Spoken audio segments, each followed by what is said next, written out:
আমাদের ইন্স্যুরেন্স ক্লেমের ওপর যে হোমওয়ার্কসগুলো ছিল তার মধ্যে আজকে একটা আমরা হোমওয়ার্কস দেখে নিই।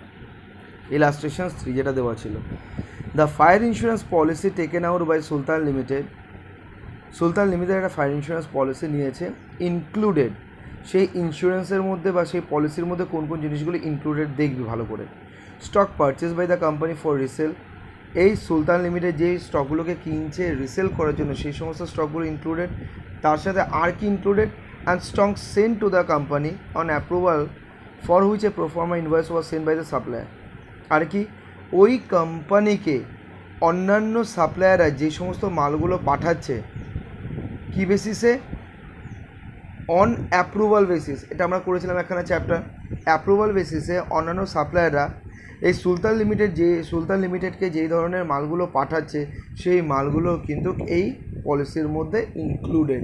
ঠিক আছে, তার মানে নিজের মালগুলো যদি আগুনে পড়ে তাতে যেরকমভাবে ইন্স্যুরেন্স ক্লেম পাবে সেরকমভাবেই সেল অন অ্যাপ্রুভাল বেসিসে সুলতান লিমিটেডের কাছে যে সমস্ত মালগুলো থাকছে সেগুলো যদি নষ্ট হয়ে যায় তার জন্য কি ইন্স্যুরেন্স ক্লেম পাবে।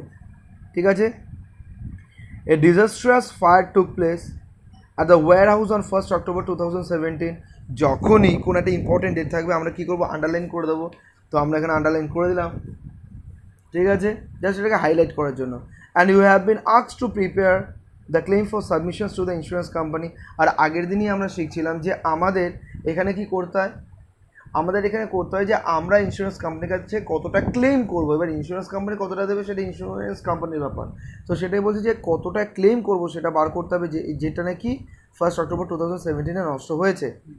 Unfortunately many of the records of Sultan limited were destroyed by the fire, but the following informations was available. ঠিক আছে, ফার্স্ট কি ইনফরমেশনসটা দেখে নিই। Value of stock salvaged after the fire 68,640। অর্থাৎ যে আগুন লেগেছে, আগুন লাগার পর যে মালটা বাঁচানো গেছে সেটার ভ্যালু হচ্ছে 68,640। ঠিক আছে, next goods supplied on approval and lost in the fire 4,000। এবার কি এই আগে যেটা বলেছিল না যে এই মালগুলিও কভার হয়, অর্থাৎ সেল অন অ্যাপ্রুভাল বেসিসে যে মালগুলি উনি পাচ্ছেন সেগুলো কভার হবে পলিসির মধ্যে। তো সেটাই বলেছে যে ওই দিন যেদিন আগুনটা লেগেছে সেই দিন 4,000 টাকার গুডস অন অ্যাপ্রুভাল বেসিসে পেয়েছিল, সেগুলোও নষ্ট হয়েছে। তো ঠিক আছে, এগুলো যোগ করে দেবো যখন আমরা ওই statement of claim for loss of stock যখন লাস্টে আমরা তৈরি করব, মেমোরেন্ডাম ট্রেডিং অ্যাকাউন্ট থেকে যে ক্লোজিং স্টকটা থাকবে তার থেকে আমরা স্যালারিসটা মাইনাস করে দেবো আর 4,000টা কী করবো, যোগ করে দেবো, কারণ এইটারও তো ক্লেম পাবেন। ঠিক আছে, sale for 9 months to 30th September 2017 6,26,500, purchase for 9 months to 30th September 2017, মানে কবের কথা বলছে, যেদিন আগুনটা লেগেছে। ঠিক আছে, দ্যাট ইজ 1st October 2017, তার আগের দিন পর্যন্ত কতটা পারচেস হয়েছে আর কতটা সেল হয়েছে সেটা দেওয়া আছে। কোথা থেকে, 1st January থেকে। ঠিক আছে, আর কি আছে, stock as per account that is 31st December 2016 1,65,206, মানে এইটা হচ্ছে গিয়ে লাস্টবারে যে ফুল ফাইনাল অ্যাকাউন্টটা হয়েছিল, ট্রেডিং অ্যাকাউন্টটা হয়েছিল, সেই ট্রেডিং অ্যাকাউন্টের ক্লোজিং স্টক কত ছিল, 1,65,206, কারণ ডেট হচ্ছে 31st December 2016। বুঝতে পারলি? কিন্তু এখানে কী বলেছে দেখি, but on examinations of stock sheets it was found that the stock had been undervalued by 7,534। বাস এটা নতুন একটা কনসেপ্ট এসে বললো যে আমরা যখন নর্মাল ট্রেডিং অ্যাকাউন্ট আগে করতাম, সেই ট্রেডিং অ্যাকাউন্ট করার পেছনের উদ্দেশ্যটা কী ছিল, যে আমাদেরকে গ্রস প্রফিটের পার্সেন্টেজটা সেখান থেকে বার করতে হবে। ঠিক আছে, যাতে নাকি আমরা যখন মেমোরেন্ডাম ট্রেডিং অ্যাকাউন্টটা করবো সেখানে যে সেলটা দিয়ে দেবে সেই সেলের ওপর আমি সেই পার্সেন্টেজটা, যদি বলে দেয় কোশ্চেনের মধ্যে যে ইউনিফর্ম প্রফিট পার্সেন্টেজেই এগুলো বিক্রি করা হচ্ছে, তাহলে আগের যেই পার্সেন্টেজ অফ প্রফিটটা বেরিয়েছিল সেটা আমরা ওই যেই বছর আগুনটা লেগেছে সেই বছরের সেলের ওপর চার্জ করে তার রেসপেক্টিভ প্রফিটটা বার করে নেব এবং ব্যালেন্সিং ফিগারে ক্লোজিং স্টকটা বার করে নেব। কিন্তু আজকে যদি আমরা সঠিক প্রফিটটা বার করতে হয়, প্রফিটের পার্সেন্টেজটা যদি বার করতে হয়, তাহলে যেই ধরনের এরার্সগুলো ছিল, মানে আমরা যখন ট্রেডিং অ্যাকাউন্টটা তৈরি করেছিলাম, ট্রেডিং অ্যাকাউন্টের মধ্যে কি, to opening stock, to purchase, ভালো করে বুঝবি, টু ওয়েজেস,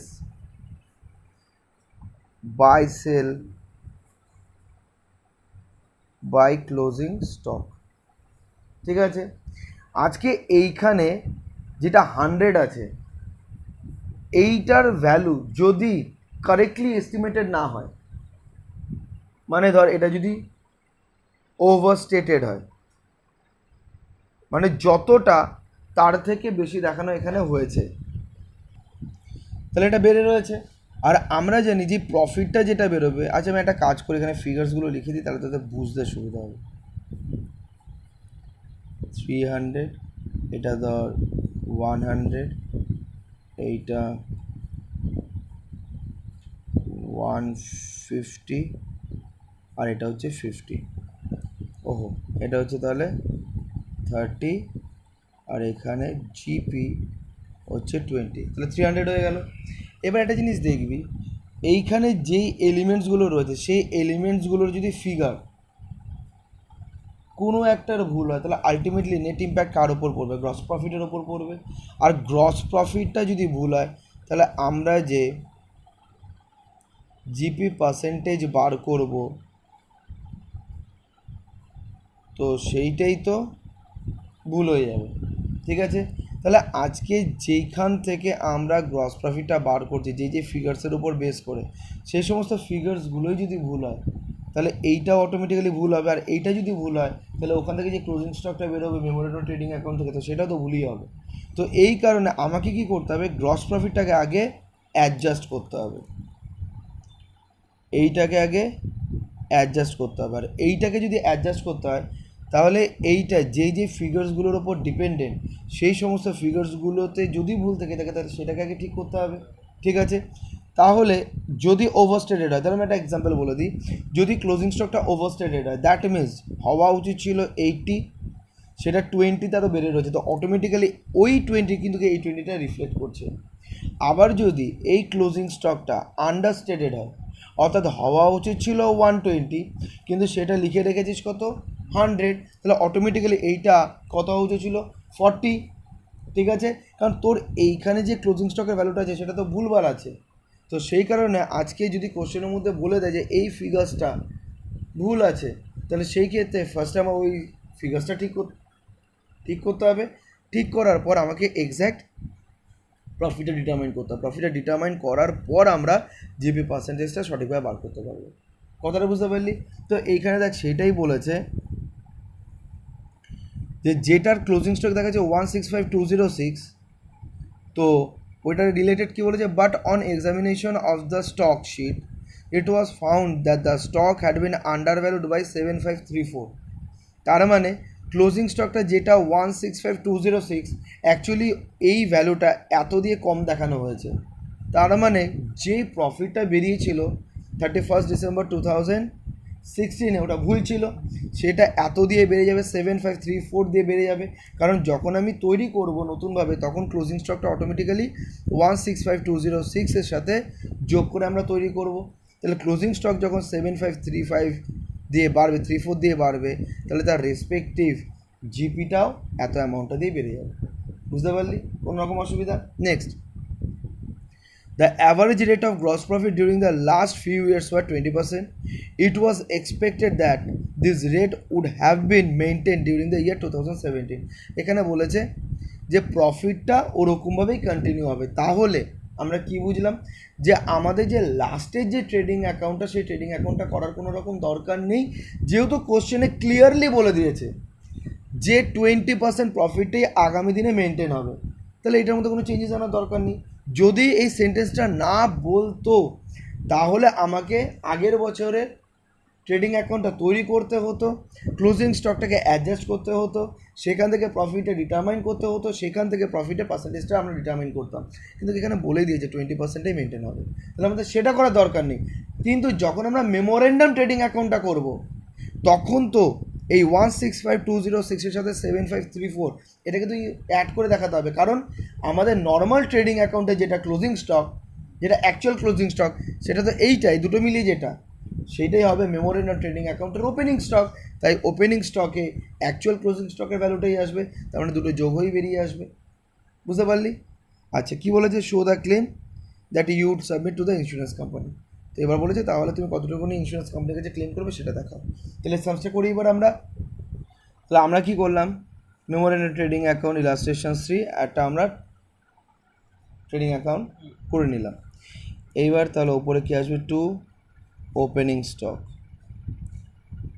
অ্যামাউন্ট কত আসবে 165,206 প্লাস 7,534, ঠিক আছে, বুঝতে পারলি। আর ডিউরিং দ্য পিরিয়ডে মানে যেই বছর আগুনটা লেগেছে সেল দিয়ে দিয়েছে বাই সেল 626,500, পারচেসও দিয়ে দিয়েছে, পারচেস কত 602,100, ঠিক আছে। এবার তাহলে আমরা কি করব, জিপি আমরা পেয়ে যাব, কিভাবে পাবো, যেটা সেল আছে 626,500 এইটার ওপর 20% চার্জ করে দেবো, কারণ এটাই মেনটেন করতে বলেছে, ঠিক আছে। তো আমরা ওপেনিং স্টকটা বার করে নিই। আমাদের ওপেনিং স্টক বেরোলো 172,740, 172,740, ঠিক আছে। আর গ্রস প্রফিট হচ্ছে 626,500 ইন্টু 20%, 125,300, ঠিক আছে। এবার আমরা কি করব, ব্যালেন্সিং ফিগারে ক্লোজিং স্টকটা বার করে নেব, প্লাস 602,100 প্লাস 172,740 আসছে 900,140, 900,140, এর থেকে মাইনাস 626,500 আসছে 273,640 বাই ক্লোজিং স্টক, ঠিক আছে। এবার আমরা কি তৈরি করব, statement of claim for loss of stock, ঠিক আছে। Statement of claim for loss of stock, ঠিক আছে, পার্টিকুলার্স অ্যামাউন্ট রুপিস। তাহলে এখানে আসবে closing stock on 1st October 2017, 273,640 less good salvaged যতটুকুনি বাঁচানো গেছে ভ্যালু হচ্ছে গিয়ে 68640, 68640, তাহলে এটা মাইনাস করে দিই এত থেকে 68640 কত আসছে 205,000, আর এখানে এবার করে দেবো add loss of goods on approval basis যেটা পাওয়া গেছে, তাহলে সেটা হচ্ছে 4,000, তাহলে কত আসছে 2,09,000, এইটা হচ্ছে স্টক লস্ট ইন ফায়ার। এই হচ্ছে আমাদের অঙ্ক শেষ, বোঝা গেল। তার মানে এই সামসটার মধ্যে যেটা নতুন একখানা পয়েন্ট আমরা জানতে পারলাম যে পেছনে যদি ক্যালকুলেশনে কোনো রকম কোম্পানি ভুল ভ্রান্তি করে থাকে তাহলে সেটা অবভিয়াসলি গ্রস প্রফিটের ওপর ইম্প্যাক্ট পড়বেই পড়বে, আর সেই গ্রস প্রফিটের ওপর বেস করেই কিন্তু আমরা পার্সেন্টেজ অফ প্রফিটে ডিটারমাইন করি, আর যেইটার ওপর বেস করে আমরা এই ব্যালেন্সিং ফিগারে কিন্তু ক্লোজিং স্টকটা ডিটারমাইন করি, ঠিক। তাই আমরা এই যে পার্সেন্টেজটা যেটা আমরা ক্যালকুলেট করে বার করি, যেটা এখানে দিয়ে দিয়েছে, যেটা আমরা ক্যালকুলেট করে বার করি, আজকে যদি এইটাই ভুল হয় তো অটোমেটিক্যালি এইটাও তো এলোমেলো বেরোবে। আর এই যে 20% যেটা আমরা বার করি সেটা নর্মাল ট্রেডিং অ্যাকাউন্ট থেকে করি, তাই ট্রেডিং অ্যাকাউন্টে যদি কোনো রকম ভুলভ্রান্তি থেকে থাকে যে স্টকের ভ্যালু বেশি করা আছে বা কম করা আছে বা সেল হয়তো ভুলভাল কিছু একখানা করা আছে, মানে কোনো একখানা অ্যাডজাস্টমেন্টস করা দরকার আছে ট্রেডিং অ্যাকাউন্টের আইটেমের সাথে, তাহলে কিন্তু সেটা ফার্স্ট আমাদেরকে করে নিতে হবে। তারপর আমাদের অ্যাকচুয়াল প্রফিট ডিটারমাইন করতে হবে, সেখান থেকে প্রফিটের পার্সেন্টেজ ডিটারমাইন করব, সেইটা এখানে অ্যাপ্লাই করে তারপর ব্যালেন্সিং ফিগারে ক্লোজিং স্টকটাকে আমরা ডিটারমাইন করতে পারবো। এটা যেন মাথায় থাকে, বুঝতে পেরেছিস? তার মানে এটা মাথায় রাখবি যে আমরা যখন এবার অ্যাডভান্স লেভেলের সামসগুলোতে মুভ করব, তখন দেখবি যে পেছন দিকে যে অ্যাকাউন্টটা তৈরি করা ছিল সেই অ্যাকাউন্টে কিছু এরার রয়েছে বা কিছু মিস্টেক্স আছে, তো সেগুলোকে ফার্স্টে কিন্তু আমাদেরকে কনসিডার করে সেটাকে সঠিক জায়গায় নিয়ে যেতে হবে।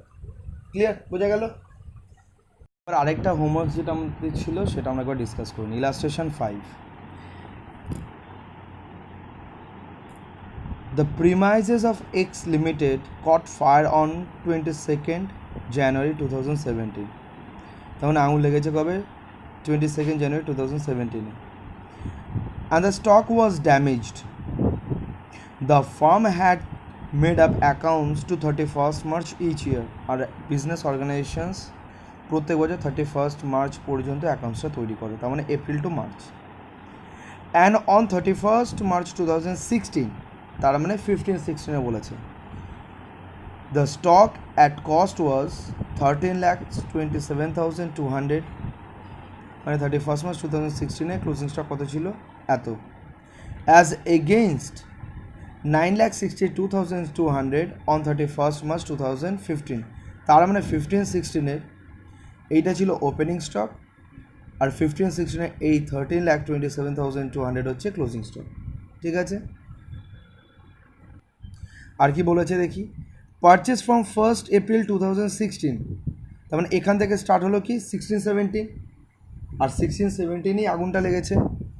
Purchase from 1st April 2016 to the date of fire were 34,82,700, ঠিক আছে? As against 45,25,000 for the full year, that is 15-16 হবে এটা, ঠিক আছে? And the corresponding sale figures were 49,17,000 and 52 lakhs respectively. তার মানে কী বললো? বলছে পারচেস ফ্রম 1st April 2016, ওই ডেট থেকে স্টার্ট করে যেদিন আগুন লেগেছে সেই দিন পর্যন্ত, দ্যাট ইজ 22nd January 2017 পর্যন্ত যেটা পারচেস হয়েছে সেটা হচ্ছে 3482700, as against 45,25,000 for full year, that is 15-16, মানে লাস্ট ইয়ারে যে টোটাল পারচেস ছিল সেটা হচ্ছে এই অ্যামাউন্টটা, ঠিক আছে? 15-16 and the corresponding sales figures were this and this respectively. তার মানে এই যে ফিগারটা 49, এই ফিগারটা হচ্ছে আগুন লাগার আগের দিন পর্যন্ত 16-17, আর 52 lakhsটা হচ্ছে 15-16 ফুল ইয়ারের সেল, ঠিক? You are given the following for the informations. First কি বলেছে? In July 2016 goods costing 1 lakhs were given away for advertisement purpose, comma, no entry is being made in the books. এবার কি বলেছে? ওই যে আমরা যেটা শিখেছিলাম যে হতে পারে যখন নাকি অ্যাকচুয়াল ট্রেডিং অ্যাকাউন্ট তৈরি করা হয়েছিল কিছু এরার হয়েছে বা অমিশনস হয়েছে, তো আমাদেরকে ফার্স্টে সেই সমস্ত এরার আর অমিশনসগুলোকে অ্যাডজাস্ট করতে হবে, অ্যাডজাস্ট করে কারেক্ট প্রফিটটা আমায় ডিটারমাইন করতে হবে, তারপর সেখান থেকে আমরা অ্যাকচুয়াল প্রফিটের পার্সেন্টেজটা পাবো। তো এখানে বলেছে 1st July 2016, তার মানে 16-17 এই বছরই 1 লাখ টাকার মাল অ্যাডভার্টাইজমেন্ট পারপাস হিসেবে দেওয়া হয়েছে, যেটা কোনো রকম রেকর্ডই করা হয়নি, তার মানে এটা হচ্ছে এরর অফ কমিশন। তো তাহলে আমরা কী করি? এটাকে আমরা যদি রেকটিফাই করি তাহলে advertisement suspense advertisement account debit to purchase account, purchase থেকে মাইনাস করে দেবো। পারচেস থেকে যেরকম মাইনাস করতে পারি, সাইড বাই সাইড আমরা কী করতে পারি? ট্রেডিং অ্যাকাউন্টে ক্রেডিট সাইডেও আমরা এন্ট্রি করে দিতে পারি, ব্যাপারটা একই হয়, ঠিক? তাহলে এটা করতে হবে আমাদেরকে মেমোরেন্ডাম ট্রেডিং অ্যাকাউন্টে, বুঝতে পারলি? Next, during 16-17 a clerk has misappropriated unrecorded cash sale, তার মানে কি ক্যাসেল হয়েছে আর সেখান থেকে টাকা সে সরিয়ে ফেলেছে, সেটা ওই 16-17 অর্থাৎ যে পিরিয়ডে আগুনটা লেগেছে সেই পিরিয়ডেরই ঘটনা।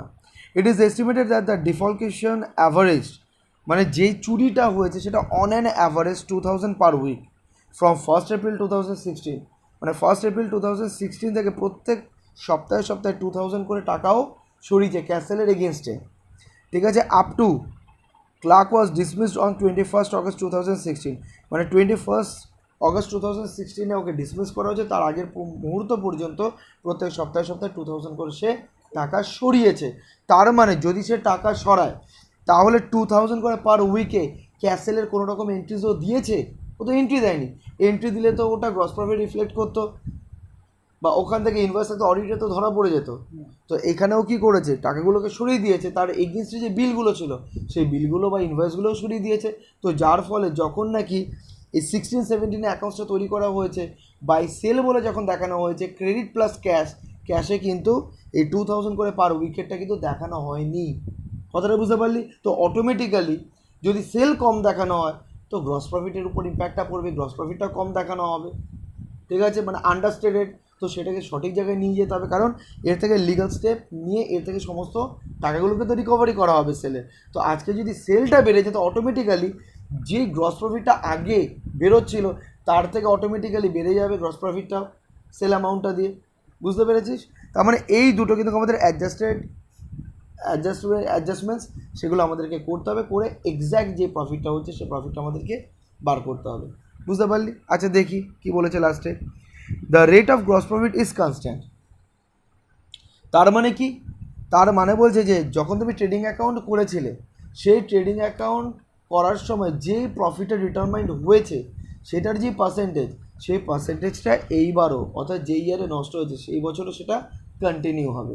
তো তার মানে সেখানে কোনো রকম চেঞ্জেস নেই। তাহলে আমাকে কি করতে হবে, একটা ট্রেডিং অ্যাকাউন্টটা ওপেন করে দেখতে হবে যে ওখানে গ্রস প্রফিট পার্সেন্টেজটা কত বেরিয়েছিল, ঠিক আছে, কারণ এখানে গিভেন নেই এই কোশ্চেন্সের মধ্যে। From the above informations make an estimate of stock in hand on the date of fire. এবার একটা এস্টিমেট করতে বলেছে যে যেদিন আগুনটা লেগেছে সেদিন হাতে কতটা ক্লোজিং স্টক পড়েছিল, ঠিক আছে। তো এইবার আমরা একটা কাজ করব, এই সমস্তটা করার আগে না কোন ডেটে কী ফিগার সেগুলো একবার লিখে নেব, তাহলে আমাদের কন্ট্রোল করতে সুবিধা হবে, ঠিক আছে। আগে না আমরা একটুখানি বুঝে নিই, মানে এরকমভাবে। তাহলে এইটা হচ্ছে 1/4/15, এটা হচ্ছে 31/16, এটা হচ্ছে কমপ্লিট ইয়ার, যেটায় আমরা ফাইনাল অ্যাকাউন্ট তৈরি করব। মানে ফাইনাল অ্যাকাউন্ট বলতে আমি বোঝাতে চাইছি ট্রেডিং অ্যাকাউন্ট, ঠিক আছে। আর এর পরে যে ইয়ার 1/4/16 থেকে আমরা পুরো 31 মার্চ 2017 করবো না, কারণ আগুনটা তার আগেই লেগেছে। 22 জানুয়ারি 2017, ঠিক আছে, বুঝতে পারলি? এইবার রেসপেক্টিভ সেল পারচেসগুলো আমরা এখানে লিখে নিই। দেখ এখানে বলেছে 31 মার্চ 2016 ক্লোজিং স্টক হচ্ছে, মানে এইখানে 1327200, ঠিক আছে।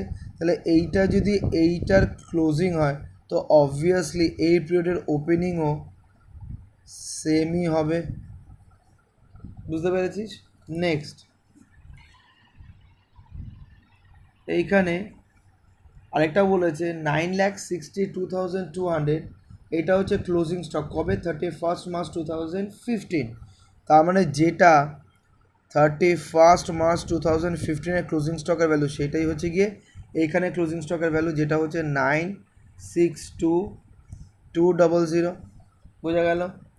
নেক্সট হচ্ছে গিয়ে purchase from 1 April 2016 to the date of fire.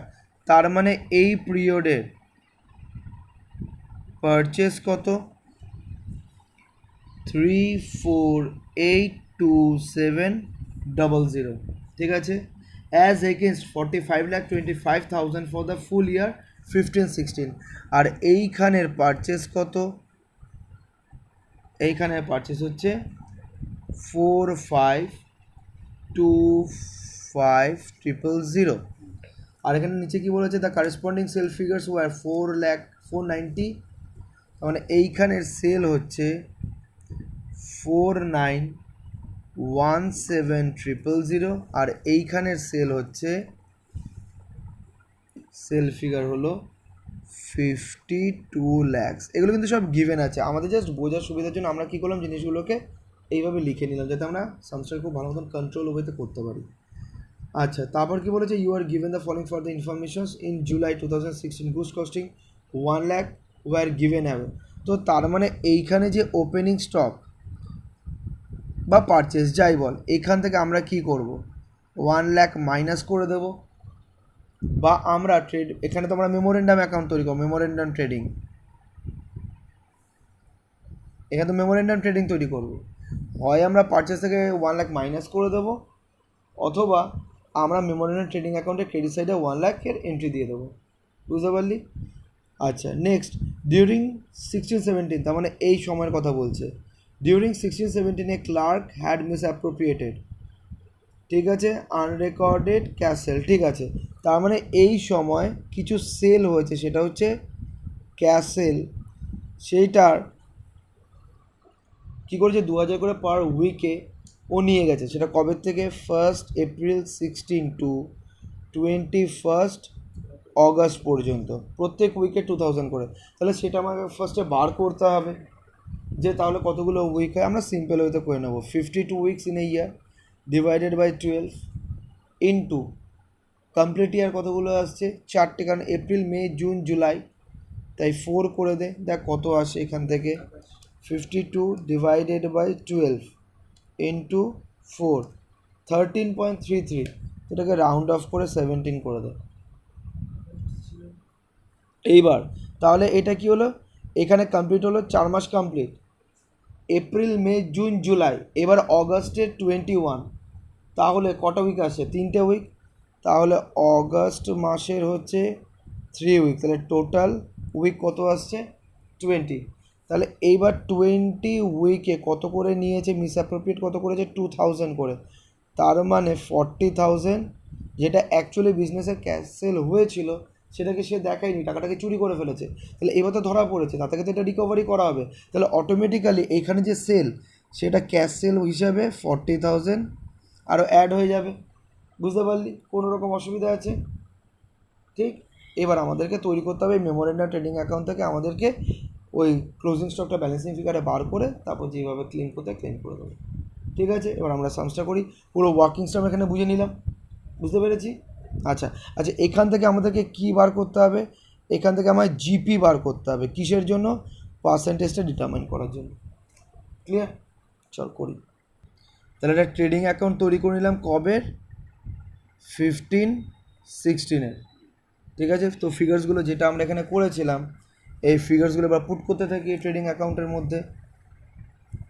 তাহলে to opening stock 962200, to purchase, এখানে কোনো অ্যাডজাস্টমেন্ট নেই, যা অ্যাডজাস্টমেন্ট আছে 16-17-এ, 452500, by sale 52 lakhs, by closing stock কত, 1327200, ঠিক আছে।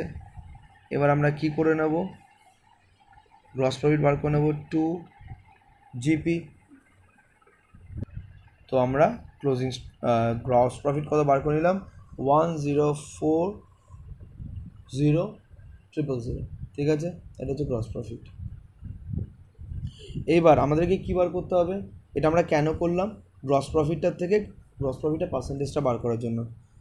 তাই পার্সেন্টেজ অফ জিপি 1040, এইটা, আর এখান থেকে সেল হচ্ছে 52 lakhs ইন্টু 100, দেখি কত বেরোয়, ডিভাইডেড বাই 52 lakhs ইন্টু 100, 20%, ঠিক আছে, কোনো অসুবিধা। আর এখানে বলেই দিয়েছিল the rate of gross profit is constant, তার মানে গ্রস প্রফিট স্টিল পরের বছরে কতই থাকবে, 20%ই থাকবে, ঠিক আছে। আচ্ছা, এবার আমরা কি করব, আমরা এবার মেমোরেন্ডাম ট্রেডিং অ্যাকাউন্টটা তৈরি করব ক্লোজিং স্টকটা বার করার জন্য।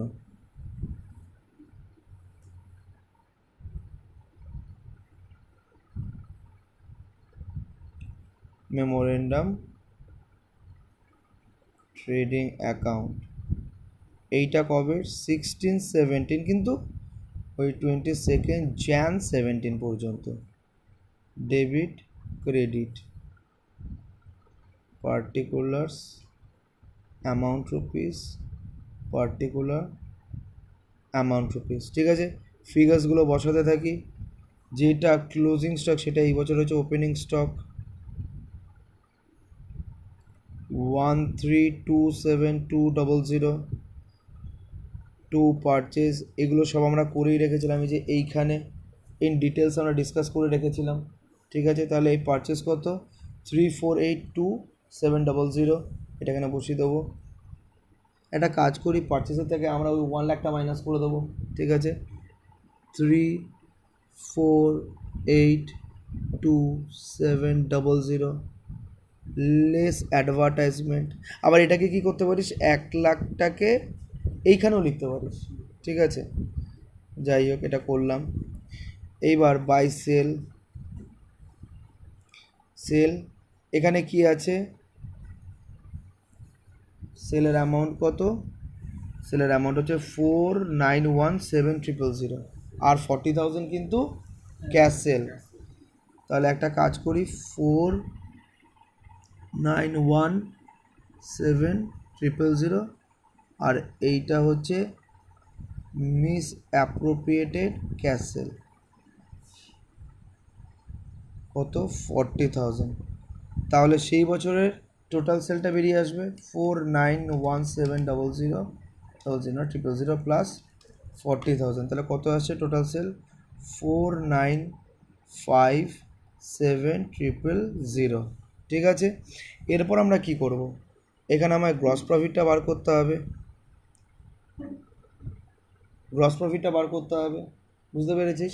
তাহলে আমরা এইটার ওপরে 20% যেটা আমরা বার করেছিলাম সেটা চার্জ করে দেবো, বুঝতে পারলি। তাহলে এইটা ইন্টু 20, তাহলে কত আসছে জিপি 9914, একবার দেখিয়ে দে এখানে যে 4957 এইটার ওপর 20%, ঠিক আছে। এরপর আমাদের আর কিছু করার নেই, এবার আমরা বাই ক্লোজিং স্টক, এইটা ব্যালেন্সিং ফিগারে আমরা বার করে নেব। কিন্তু এখানে ক্লোজিং স্টকটা করে নিই, কত আসবে 2482700, এবার যোগ করি 1327200 প্লাস 2482700 প্লাস 991400, কত আসে 4801300, 4801300 মাইনাস করে দিই 4957000। আর এই জায়গাটায় এটা 3 crore, সেটা তো ল্যাক্সের থেকে মাইনাস হবে, তার মানে 4-এর থেকে মাইনাস হবে, তার মানে এইটা 3 থাকবে আর এই 4টা 3 হয়ে যাবে, ঠিক আছে। মানে এইটা একটা ভুল আছে, 1327200 plus 3382700 plus 991400 minus 4957000, closing stock আসছে 744300, ঠিক আছে। ফিগারগুলো ঠিক করে নিই, এইটা আসছে 5701300, এইটা আসছে 5701300, ঠিক আছে। তাহলে আমরা ক্লোজিং স্টকে ভ্যালুটা পেয়ে গেলাম মেমোরেন্ডাম ট্রেডিং অ্যাকাউন্ট থেকে। এবার এটাকে নিয়ে আমরা কী করব, statement of claim for loss of stock, ঠিক আছে। তো এইখানে আমাকে সেরকম কিছু তৈরি করতে বলেনি, কারণ এখানে স্যালভেজের কিছু নেই, যেইটা ক্লোজিং স্টক ওইটাই পুরোপুরিভাবে ক্লেম করা হবে, তাই ওটা আলাদাভাবে দরকার নেই এখানে করার, ক্লিয়ার।